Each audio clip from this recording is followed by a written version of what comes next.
This is the Bryan Hyde Show. Well, hello there. Welcome to the show. I'm happy to welcome Eric Peters from Eric Peters Autos back to the program. We do this once a week. Eric, how are you today? Well, I'm good, Brian, in my best sheep voice. How are you today? Tell me what triggered this sheep-like response today? Oh, pretty much everything. It's as if, we used to make fun of people on the other side for being sheep. And yet now I see the sheep on our side, generally speaking, bleating just as earnestly for Elon Musk and Donald Trump. And it's just like, give me some mercy, or at least give me a cave somewhere that I can hide in, where only people who actually can use their reasoning brains can find me. No, I get it. I get it. In fact, I was reading an article a couple days ago, I guess it was yesterday, about what were you doing 5 years ago for Easter? And that was kind of a sore spot for me, because I was one of those people who was like watching with just amazement as church after church after church shut down at the behest of the government health masters and, wouldn't allow people to come and worship. In Idaho, believe it or not, Ammon Bundy and a friend of his who was a pastor actually hosted an Easter service, and I remember the condemnation. There's going to be a super spreader event. None of that happened, but gee, guess who turned out to have been right? Yeah, and that brings up a point that I think is worth talking about just briefly, which is the devil's pact that a lot of churches have made with regard to their relationship with the federal government by accepting tax-exempt status, which then gives the government the power, the economic power, to threaten them. Oh, you don't want to lock down your church? Well, there goes your tax-exempt status, and, we'll confiscate your property. So I think it has been very deleterious for churches to get into bed with government in that way, and we saw that during the pandemic. Okay, so I have to ask you, though, last week there was a figurative shot across the bow for the COVID conspirators, in that the White House actually took down COVID, or what is it, COVID.gov, basically the government's COVID website, and now it's talking about the man-made origins of the virus. It's talking about how misinformation and disinformation and dissent was suppressed, and basically it's calling out Fauci and company on their wrongdoing. That seems like a pretty bold move. Yeah, well, pardon my cynicism, but you remember a few months ago when Pam Bondi said she had the Epstein files on her desk? And the implication was that we were soon going to see indictments, arrests, prosecutions, and so on of those people. What happened to that? So, again, I just find this to be another species of false copium. I think that they put this thing out there on the website so that all the people on Twitter, all the red hats, can go, oh, look, he's going after Dr. Fauci. The truth is going to come out. But my bet, I'll put $20 on the table right now that absolutely nothing substantive is going to come of this. And I wish I could confidently say, there's no way, Eric, get ready to pay up that $20. But I will say this, though, the information being put out there is a good start. It's the beginning. At least it's an acknowledgement that there's something more than the official narrative. And it's crazy how many of the media outlets still, now the White House is promoting these conspiracies, as if this hasn't been borne out over and over again in the last 5 years as to what the truth is versus what it isn't. Yeah, but that's just the point, isn't it? We all know this already. I mean, pretty much all of the points that were put forth in that White House announcement have become well known. So what does it matter? Oh, they're telling us what we already know. I want to see something done about it. I'm tired of talk. I'm tired of tweets. I want to see something substantive done. As long as Fauci is free to walk this earth and make $100,000 to give a speech, probably 3 times or 4 times that, there is no justice, and all this talk is utterly pointless. Fair enough. On that subject, let's pivot over to Doge. I saw your article about what does Doge matter. Let's talk a little bit about that. Yeah, I don't mean to be a sourpuss. Initially I was grateful to Doge, even though where's the constitutional authority for yet another federal organization? Anyway, it was great. We found out that USAID and various other federal entities were wasting our money. But, at the end of the day, so what? I don't want more efficient government. I want less government. Remember when conservatives used to talk about that? And now we're supposed to think, well, it's just fine that they're taking our money, and more finally, however much of our money they want to take, as long as it isn't wasted, And that brings up a very subjective point, like according to whom? far as I'm concerned, all of my money that's stolen from me is wasted because I'd rather use it to pay my bills than to pay for, let's say, bombs to be dropped on people in Gaza who did nothing to me and whose murder I don't want to be complicit in. Right. Well, I feel strongly about telling people don't believe in political saviors, and I feel like I need to take that advice myself. At the same time, I'm encouraged that there are still some areas of pushback, but I'll tell you, here's one that's sticking in my craw big time, and that is the real ID.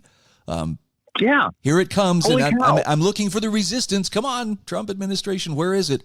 And so far, it's Sure. crickets. Sure. We voted for Trump, a lot of us, because we didn't want things like the real ID, right? Wasn't that kind of the whole point of it? And now who's aggressively pushing this, and very aggressively? You got Kristi Noem out there essentially threatening and gaslighting people like, if you want to fly, you better get your real ID. We have to stop the evildoers. It's like rebooting the George Bush presidency all over again. And it's just so deflating and angering that these people who we elected to do precisely the opposite of what they're doing are doing precisely that. And okay, well, this is going to sound like I'm just looking for an excuse to believe. Is it possible that the deep state, the swamp, really is that strong? And there's just, the folks who are in there that might want to actually affect change just don't have the wherewithal or the power to do it?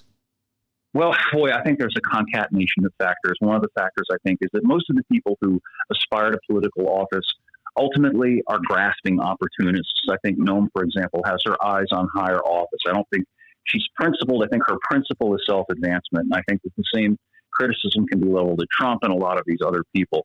Thomas Massey is a principled man. And you know how you tell the difference? A principled man is willing to take the slings and arrows, to take a stand for something, as opposed to blowing along with whichever the winds indicate will be politically advantageous. Massey could be all in on aid to Israel, for example, but he's not, because he's a principled man.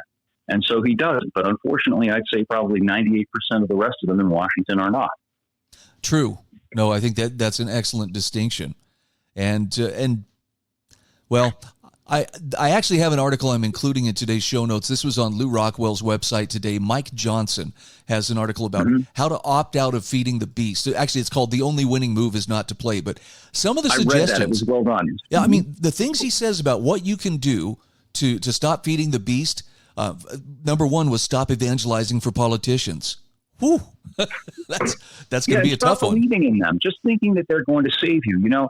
I've had another epiphany. The Waco thing back in the 90s was one for me. Really changed my way of looking at the world. And what's been going on so far with regard to Trump is changing my point of view on another thing, which is voting. I voted for the man the first time. I voted for him the second time. And I voted for him the third time because, I thought, my God, we have to make sure that this outright communist, this Kamala Harris woman, is not put into that position. Trump seems to be saying the right things. So I went ahead and did it. Now I feel like a complete idiot for having done it, frankly. Maybe he'll prove me wrong, but, so far things are not looking real good. So, and I think I'm pretty much done with that. Let me play your jailhouse lawyer here for a second.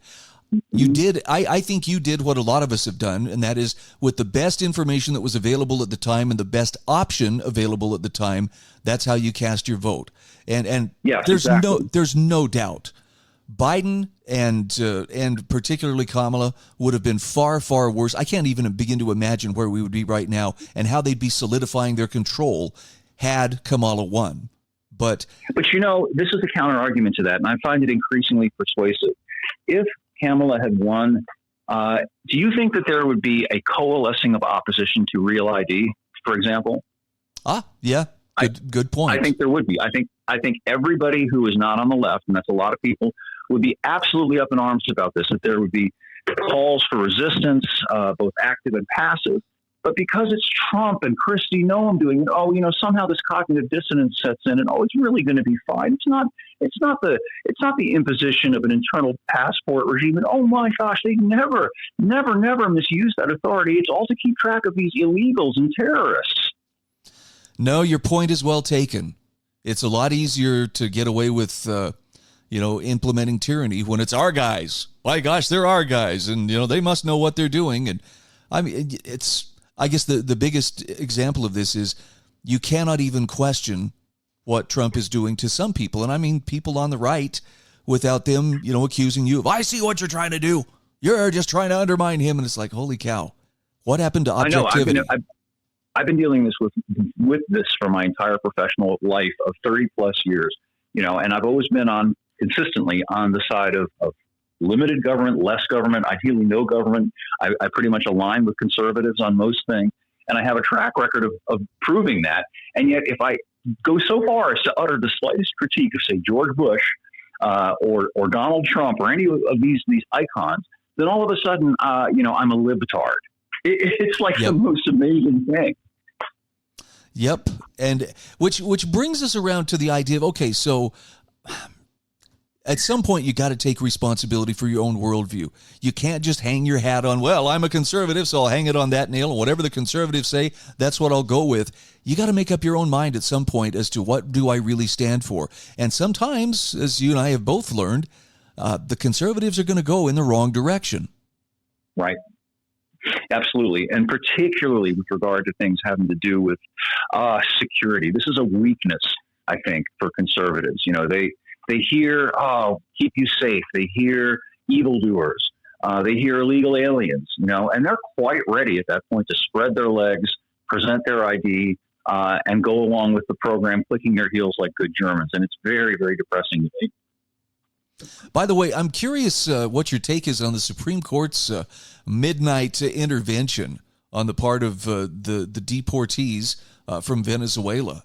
That seemed like a rather unusual action, considering they didn't even they basically intervened without listening to the other side. Yeah, there are interesting aspects to this. There are legal arguments, of course, particularly with regard to due process, and whether somebody who isn't even a U.S. citizen and has therefore no right to be in this country is somehow entitled to the same due process protections that a legal American citizen would have a right to. But I think more fundamentally, it's just simply a question of who do you allow in your house. This idea basically with the open border stuff is that it's analogous to, well, if you own a home, you have a moral obligation to keep the front door unlocked so that anybody who needs a home or wants to sit on your sofa, watch TV and eat your food can come in and avail themselves of those things. And if you object to any of that, if you say, kick him in the keister and say, get out of my house, get off my property, then somehow you're a cretin. Yeah. Look, I don't want to see the president violating the limits of the Constitution, on his power. I don't want to see the Supreme Court violating the limits of its power as well. And it sure seems like there's some friction between these two branches of government, but it's not the right kind of friction as to who can be most true to their limits. It's more like who can outmaneuver the other to be superior. Well, I've heard it said, and this is also depressing. I'm sorry I'm being a sourpuss again today, but that we live in a post-constitutional time. And I think it's true. We still have the forms of the republic that was described and articulated by the Constitution, kind of like the Roman Senate still existed, in the reign of Augustus and Tiberius and all of that. They had the forms of the republic, but everybody understood that it was a dictatorship and it was about the exercise of arbitrary power by Caesar. That's essentially what it was. Well, we now live in a similar kind of a time, and it's simply becoming conscious rather than latent and implicit. The Democrats have ruled that way for quite some time. If they have power, they'll use it. And who cares about the Constitution? The Republicans have been somewhat more hesitant to do that, but I think it's beginning to be realized by them that, well, if they're going to do it, we're going to do it. And there's no getting away from that once that starts. And where does that lead? Well, I think it leads to essentially where we are, except even worse as the years will roll on. I share that concern. And in my unprofessional observation, it appears that the left is escalating as they're able to do, especially against politicians. Look, these Bernie and AOC rallies, clearly they are bussing in, the boomers, people with some time on their hands, but there's also a very clear move to radicalize and to encourage more violence, to encourage politicians. You take a stand right now. You tell us where you stand, or else. I don't see this going in a positive direction by any imagination. Well, I don't see how it can. Action, reaction, right? We've got the radicalized left, which is now mainstream. It's going to continue to amp up this sort of thing. And what's the response to that going to be? Is it going to be Marquess of Queensberry rules? Oh, well, the law says you can't do this. No, it's going to be the exercise of power to suppress it. And understandable, because how else are you going to do it? But the catch there is, having done that, you've essentially adopted the same tactics. And at that point, we live in an authoritarian state, and we need to wake up to that reality. I think we're going to be in for that, regardless of who's in control. I think our choice going forward is going to be Tiberius on the left side, or on the right side, or Caligula. You take your pick. Which kind of emperor do you want, basically? And in the meantime, our society is being maneuvered into having our hands on each other's throats. I look at some of the developments in this Carmelo Anthony case over the last week, and I'm seeing some of the absolute worst traits of humanity on full display, with zero shame or zero self-awareness, as his family goes out there and shills for money and laments about our life is so hard. Why is that? Oh, because of our son and what happened to him when he murdered that other kid. Wow. Sure. Who would have thought that would cause hardship? History repeats, doesn't it? Rome was noted for its callousness, for its reveling in suffering. You had the gladiatorial games where Christians were torn apart by animals, for the delight of the crowds. That's where we are now, because we live in this amped up, angry society where, people don't feel calm anymore, with reason, because they're constantly potentially going to be under assault, whether it's from the government or whether it's from their neighbor or some other person. And that inculcates this attitude that we're seeing on display everywhere. This is the kind of thing that you did not see in America in the 50s. There was truth to the whole Norman Rockwell portrayal of America in those times. We don't live in that America anymore. No, and I'm hearkening back to Mike Johnson's article on Lou Rockwell today. For some people, that means if you want to have some peace, you need to move outside of cities. You need to physically remove yourself from diversity. You need to use your library card more. Homeschool your kids. These are things that require sacrifice. The question is, how far are you willing to go to have peace of mind? Well, sure, exactly. The best thing that you can do is to try to figure out a way to live amongst like-minded people, because there are still places in America that are like America as a country once was. You can't recreate America yet, at least not now, I don't think, say in San Francisco or LA or Washington or Atlanta. You have to find some place where those traditional values still are the dominant values, and surround yourself with people like that.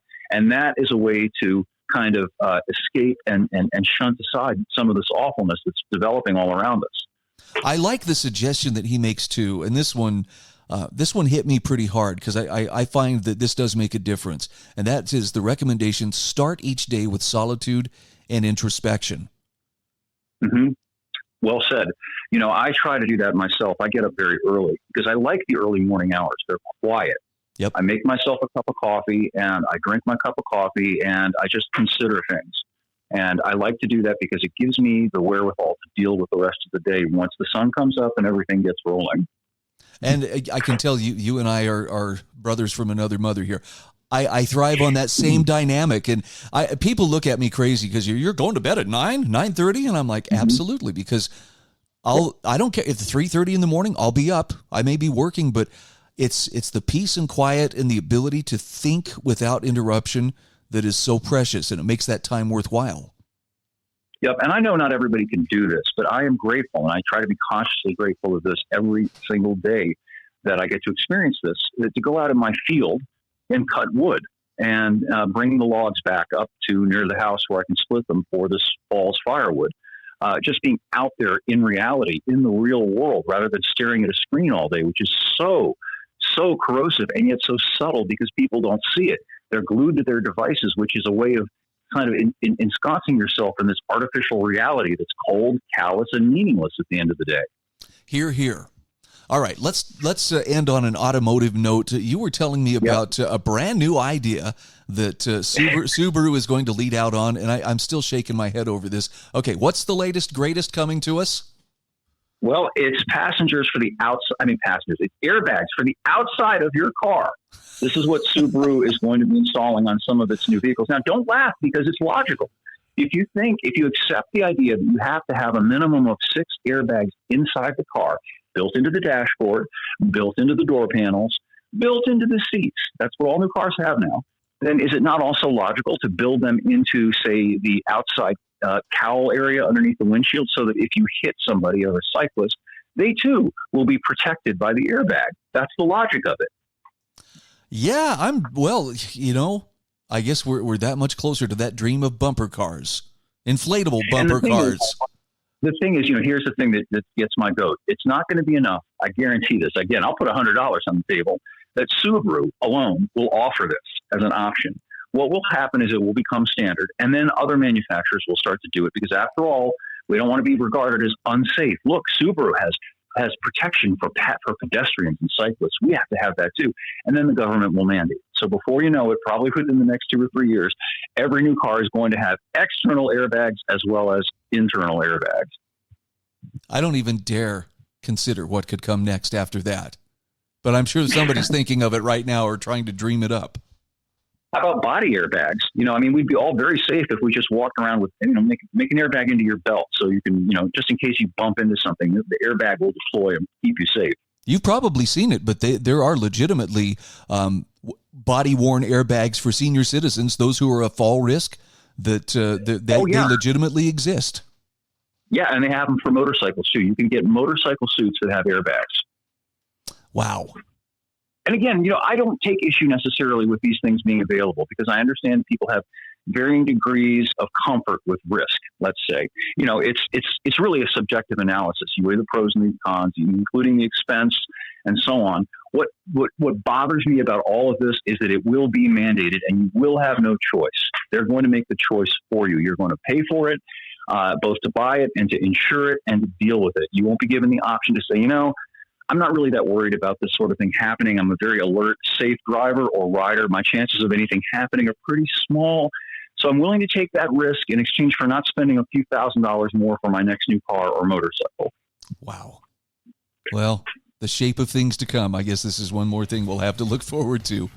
Talking with at least it gives us stuff to talk about, right? Oh, absolutely. Eric Peters from Eric Peters Autos is my guest. There is a link to his website in my show notes at thebryanhydeshow.com.